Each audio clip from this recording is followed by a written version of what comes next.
Welcome back to a big Monday show. Lakers, Knicks. New York pulls this one out despite being on a back-to-back and missing Jalen Brunson, son of Rick Brunson. Were the Lakers missing anybody? I always miss. Were the Lakers missing anybody? You mentioned who the Knicks were missing. Were the Lakers missing anybody, or are they full strength? Well, they're missing somebody, too, and I'll get Lakers to it. been rolling. Sorry. Go ahead. Yeah. AD at 17 points and shouldering the blame. Take a listen. What changed out there tonight? My play. I mean, I played terrible. Couldn't find the shot. Free throws, layups, everything. The guys did their job. I didn't do my job tonight. Yikes. Here's the standings. Even though you might, if you follow Nick Wright on Twitter, you would think that the Lakers were in 5th place. Nope. Third, back to 11. Tied for ninth. Third was They're tied for ninth. Tied for 12th, too. I'm being kind. That's not how you say it. I see All 30, four of those teams are tied for ninth. All right, look at 12. Do the Lakers have a tiebreaker over those teams? What? No. Right now, no, but they play them again. Oh, okay, so there you go. Brew, do you like AD shouldering the blame? No! Okay, that's what I thought. You don't like him shouldering the blame? No! I did. It's too late for that. Oh. Bruh, we got 14 games left.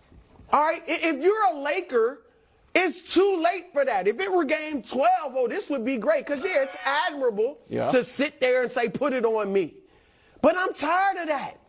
Dude, go out there and do damage. They're the Knicks, okay? They're not there. I know they've been playing well. You guys got mad at me when I said the Knicks. But I'm just like, that is the issue. It's too late for this. I don't need you to, apologize. This is the equivalent, the player equivalent of the 2-minute report from the NBA.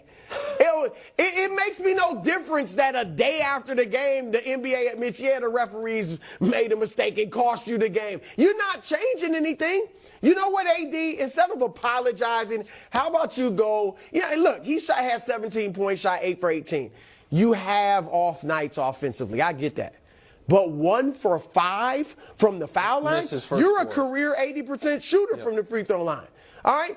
And how about the game before where you scored 8 points? Well, that's the bigger problem. Yeah. So 2 straight subpar, mediocre games. I don't want to way, hear the apologies. Just go out and ball. That Friday night game, you weren't here Friday, Brew, but Wilds did another one of his, kind of soft launch of an anti-LeBron take. Oh, yeah. And he was just like, hey, here's Anthony Davis with LeBron. Here he is without LeBron. Maybe what's preventing AD from reaching his full potential is LeBron. And then he, of course, scored 8 points on Friday and 17. Wilds. Did I say that? We were all. Did I say that? I just put up a graphic. I was like, wow, he's really stepping up. Okay. And he extrapolates all the stuff. I feel you. Here is why it is concerning for me, other than the fact that it's a terrible loss. It's a terrible loss. So you're with me, dude. But it's not, to me, the reason it's worse than even what you're saying is it's not random. Anthony Davis had been playing great. Then what happened Friday? D'Angelo Russell came back. And it's like I'm not blaming this on D'Lo at all. D'Lo actually played great on Friday, played pretty well last night.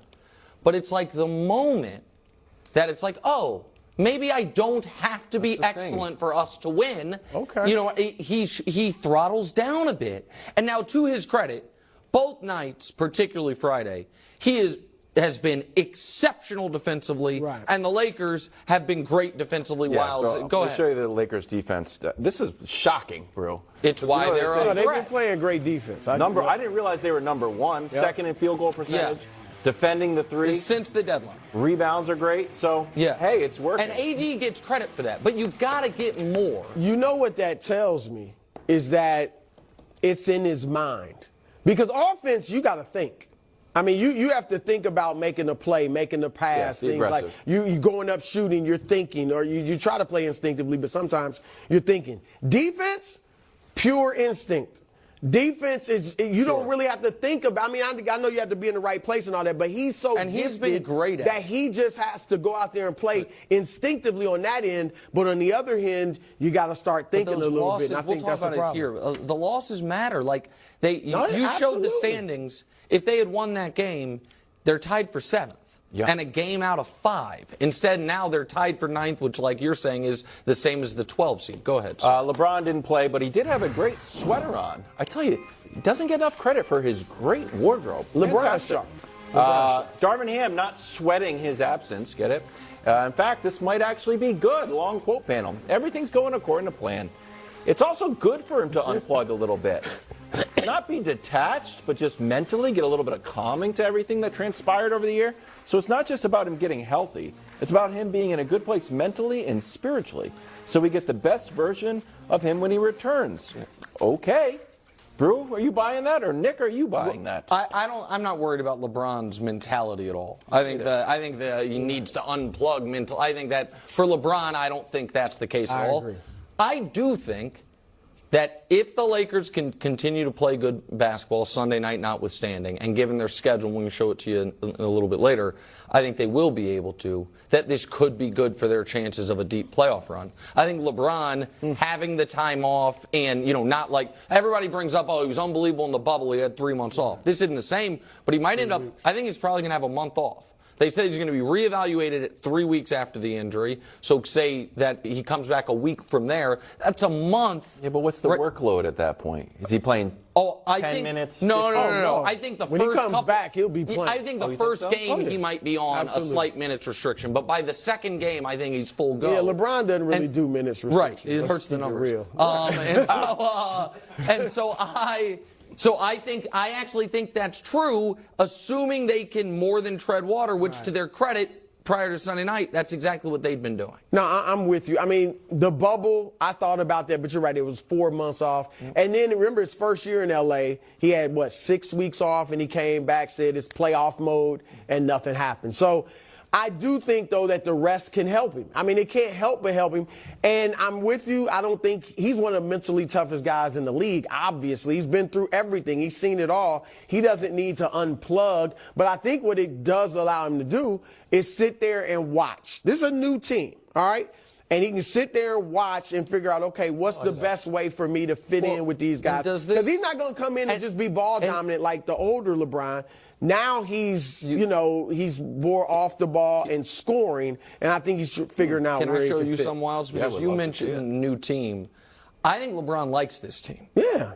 And listen, LeBron has not tweeted much over the last few weeks. He tweeted once saying a lot of NBA players are trash compared to his son. Yep. He tweeted a weird dream about Michael Jordan and Duke UNC. Maybe keep that one in the chamber, Bron. And then these. And the most recent one is, man, I love this team, and that's from Friday night, the comeback win. And he probably wishes he could have that one back. Well, no, because I do think this is the type of team we have seen him be successful with. They don't have overwhelming shooting, but they have now all of a sudden enough shooting. Mm-hmm. They have switchable players, and right. So this reminds me a lot of the Laker team from 2020. Where there is not a third star. That team did not have a third star. That was not some super team. It was LeBron and Anthony Davis and pieces that fit. And right now, I think he's excited about that. Look, with AD at his best, they got two, and we talked about it, 2 top 10 players. Not many teams can say that. And then D'Angelo Russell can play. He's a good third Dennis option. Schroeder can play. And Vanderbilt's been, you called that. Vanderbilt's been excellent. Absolutely. He's been the most important piece of that trade, aside from getting Beverly off the team, which obviously was the most important thing they did. Odds to win the West. Denver, still number 1, even though they've lost 3 in a row. Anybody betting that? Send me your betting slips if you think Denver Suns have no KD. Warriors got a W. Memphis, we don't know what they're doing. You laughed at this question. Why? I want you to go first. Can I tell you the truth and then I'll throw it to you? I thought we were talking about winning the West regular season. I was confused. Are you serious? Well, that's mathematically impossible. Well, that's why I was revolting in the meeting. I was like, what is this question? All right, so you both, okay. That's why. All right, good. Because Wilds in our morning meeting literally said, he goes, well, that's utterly ridiculous, but if Nick believes it, I guess we can do you the would have question. thrown something at you had we been in the same. All right. One final thing. Yeah. Your Mavs, I know we're doing a Lakers block, have lost 7 of their last 10. Look, Yeah, he has no faith in the Mavs. Shockingly, he's off the Mavs. has are we doing the Mavs here or the Lakers here? I was going. What are we doing? We got to do a Mavs. So question here, at all right, some we'll do point. the Mavs soon. You I can promise. admit But that right your now, let's talk about the take Lakers. integrity is out the window. So there's no take integrity about this. Mr. Consistency Can out I the answer window. the question? So the Lakers, sweater in the graphic. I don't think they have to get to the 6 line. I think they still can, but the Warriors winning in OT plus their loss makes it a hell of a lot harder. Mm-hmm. But what I would like to show you is where their schedule is the rest of the way and where it ranks in the league. Because I think we can show it to you. Because something's going to jump out at you. It's the easiest schedule left in the league. So when you look at let's just assume LeBron is back in April. Right. I look at that and I say they're playing 2 tough teams until April. Yep. The Mavs, who are struggling, as you guys mentioned, and the Suns, who won't have Durant. Right. So, and then when you look at the rest of the West, I'll tell you right now, the team right now that is playing the best basketball is the Sacramento Kings. Yep. Light the damn beam. And the Lakers, by the way, and then I'll throw it to you, Brew, since the 2-10 start, it's been 4 months to the day since their 2-10 start. Only 2 teams in the West have more wins, Denver and Sacramento. So it's not just like this to me in a wide open West when I don't think Jokic is, this Giannis level player that's going to rampage through it. I do think they are more than viable to go on a deep run. You said wide open, and that's an understatement. I mean, really, Phoenix now, Kevin Durant. Now, I know he'll be back for the playoffs, and James Jones, the GM, said he could play right now for the playoffs. Oh. Even if that's look, they're going to be going into the playoffs with him probably playing 7 games or so with the team. Yeah. As much as I like the roster, I mean, that's a tall order to expect them to win the West with just 7 games under their belt together. Denver, they've lost 3 straight to bad teams. I mean, Brooklyn's been playing well, but still. And then Jamal Murray went out yesterday with soreness in his knee. Oh, no. Get Jokic more help. You mentioned Sacramento. Light the damn beam. But I think you would agree with me. They're too young to win the West. I think Memphis too immature. Dallas has their issues. Golden State has its issues. I mean, that's the thing is, it is wide. The Clippers and the Lakers are 2 of the most dangerous teams. Yeah, the bottom half of the bracket is going to feel so much more dangerous than the top half. If 5 through 8 is Clippers, Lakers, Warriors, Mavs, right, and 1 through 4 is Denver, Sacramento, Memphis, Phoenix. Phoenix at 4. 5 through 8 is going to feel way more dangerous. No doubt. God, I hope they get Denver in round 1. But I don't want them to play light the beam. I want the Kings to win. I want them to get Denver in round 1. Be the 8th seed. I would think LeBron's experience would get them past the Kings. I know, but I just want the Kings to win. But I just want the Kings to win.